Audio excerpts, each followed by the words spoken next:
Hello again. In my last thought for the day, I said I was going to talk a little bit more in the coming weeks about how we might look after ourselves in order to take care of our mental well-being.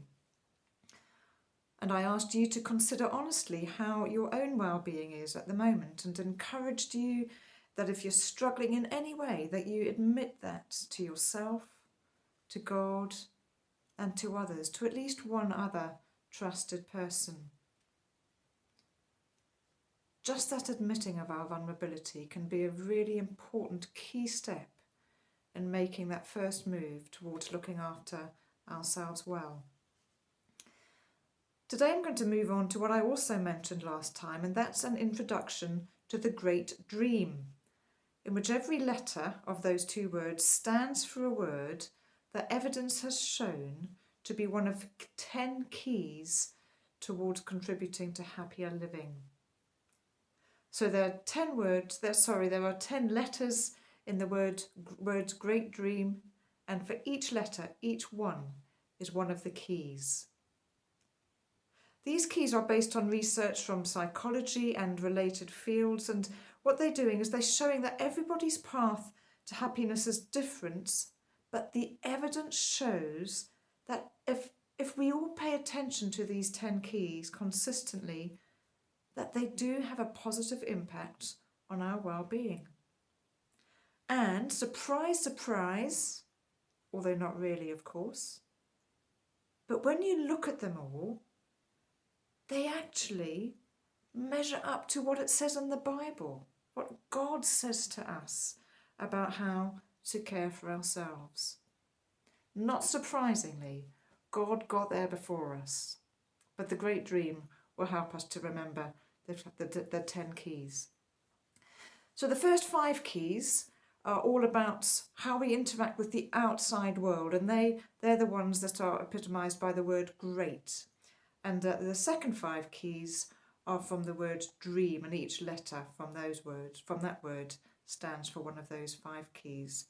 And they talk about the things that come from inside of us and depend on our attitude to life.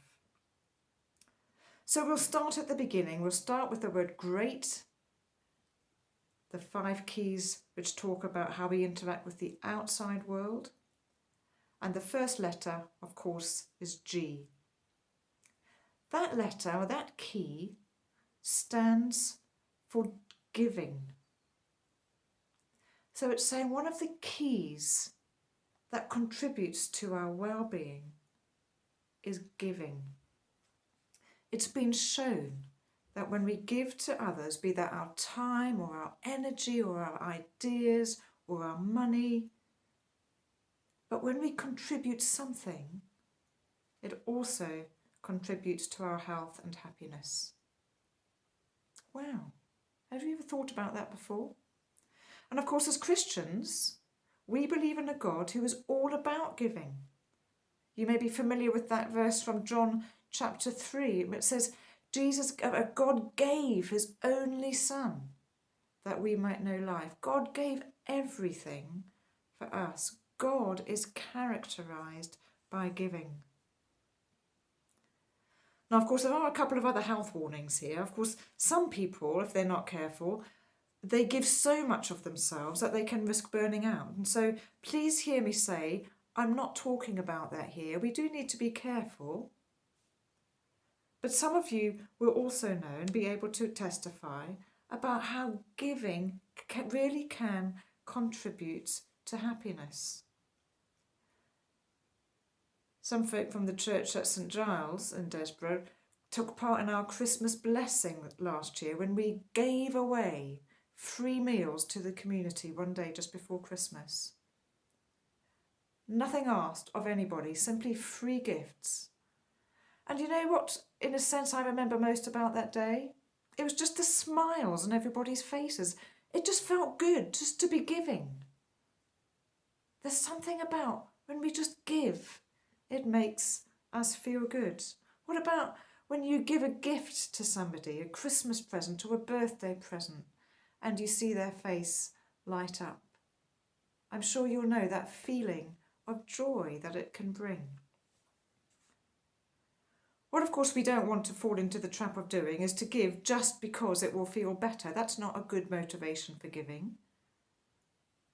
But isn't it interesting that at the root of our faith there is a God who is all about giving, and that evidence shows that when we do give, our well-being can improve.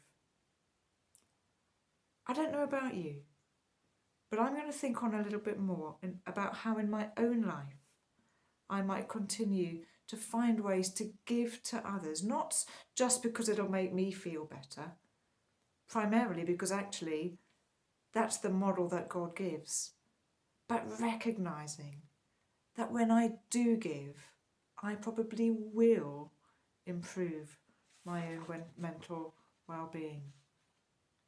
We're designed to give. That's who God made us to be.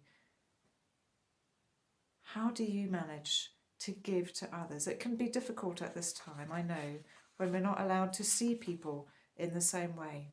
But that doesn't mean we can't give. We just maybe have to be a bit more creative as to how we give. Sending a card to somebody, picking up the phone, giving them some time, whatever it may be. How is your giving? May you know the gift of God in your life. And I pray too that as you consider this first key in the 10 keys of working towards happier living, that you might begin to reflect too on how that might affect you and your well-being. Until next time, God bless.